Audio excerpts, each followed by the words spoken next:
कुछ ही नहीं, कुछ खोहू के नहीं। हेलो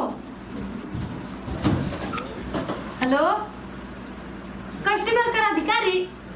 नमस्कार नमस्कार सर, नमस्कार सर जी। कहत नहीं ना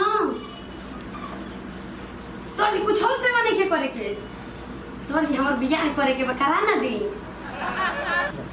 और ना सही नंबर लागल बा, गलत ना लागल।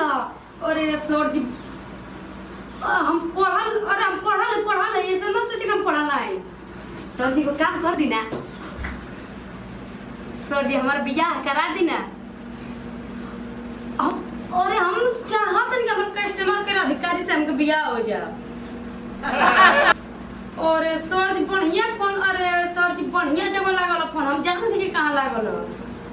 सर जी सुनी ना एक बात है, जानो तनी हम सोचते बियाह कर ली तो